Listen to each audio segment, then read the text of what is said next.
What's up, YouTube? Today, we got one of these, and I'm going to open up the whole package right in front of you guys so you know what you get. This you can get, you get to this store on All About Pocket Knives, AAPK. And then you go to James and Company. You search the stores.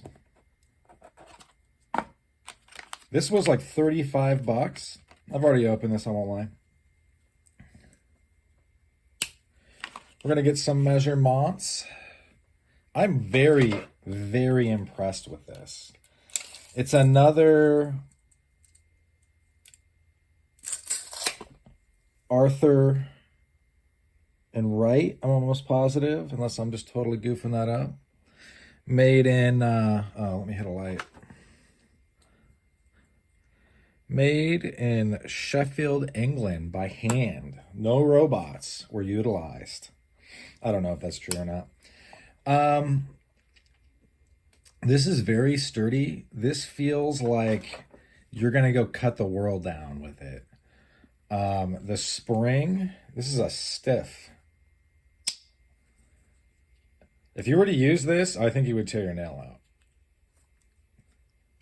Locks out authoritatively with some authority, as Cartman would say in South Park. I feel like that's almost a meme that's been beaten to death. Really, really nice. We're going to get up close for the Rosewood. I'm definitely going to get the alternative handle covers for this. This piece is great.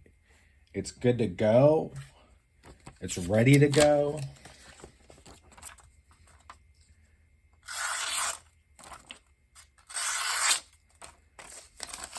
I mean, this, I don't know what else you would really want out of a pocket knife. I would consider this a Barlow, even though it doesn't, well, I don't know if I would, but I kind of do, even though it doesn't have a giant bolster.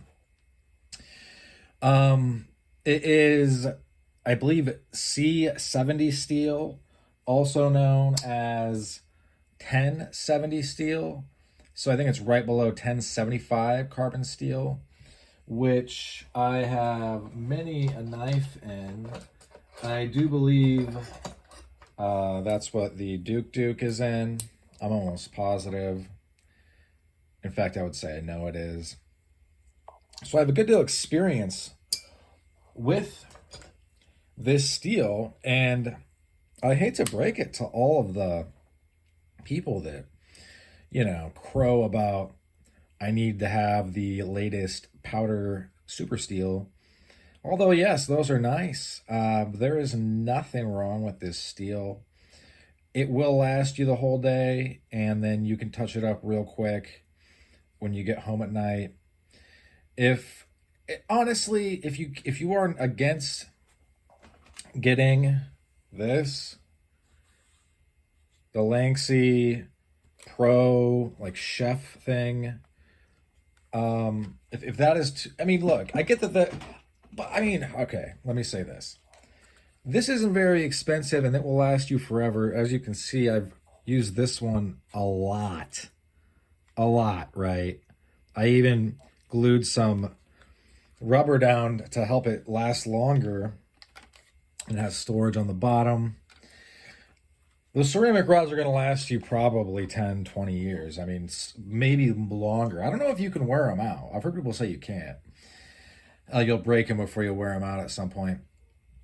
This will suffice. I mean, granted, it is basically a Barlow. There's not a whole lot of blade here, so if you have a if you have a really big job, yeah, you might want to get a bigger. Let's compare it to a modern I just happen to have here. I think most people will recognize this.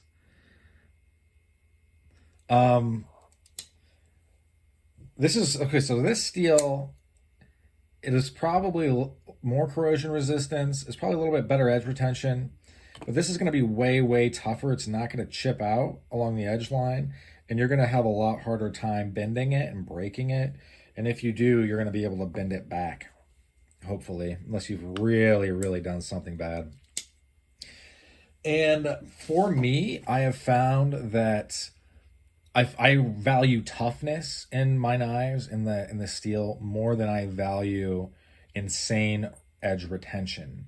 So I would take 1070, 1075, 1095, or even 1080.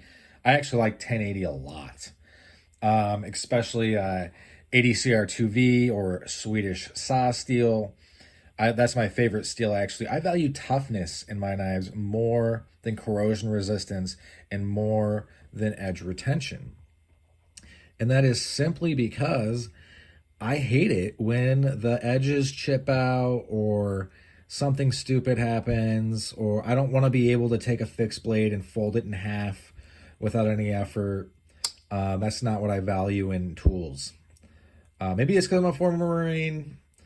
I hate to keep bringing that up in videos, but I feel like some of the people that are on here kind of throw their weight around when really their weight is nothing more than a beer belly. My weight is my experience and my expertise in this world. So I value things that last a long time, you know? A machine gun will last pretty much forever if you take care of it. You keep replacing the parts. You know, the Wazzer 10, which is an AK-47 variant that I have in the corner over there, will last me my entire life. Unless I, like, things go really wrong in America, you know, and I'm having to, you know, live out some weird Mad Max fantasy / nightmare. These steels, I would suggest them, man. I suggest the tougher steels to everybody. And I think that time tells, you know, time shows that that's kind of what you should be looking for. You know, and I get that there are different preferences. I'm going to get out the Duke that I've kind of beat the hell out of. Yeah, how much wear is on this? I take care of my knives too.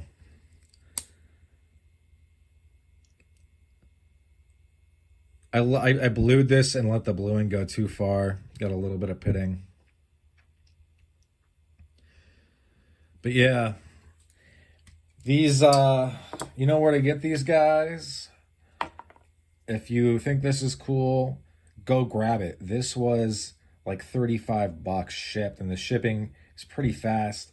I've never had an issue. I've bought, I think we're getting close to a dozen knives from the same person, so I'm confident in recommending it. Maybe it's not. Maybe it's more like 7 or 8. But in any event, I'm confident in recommending this store. Go check them out. You won't regret it. In any event, that's about all she wrote for this one. Thanks for sticking with me.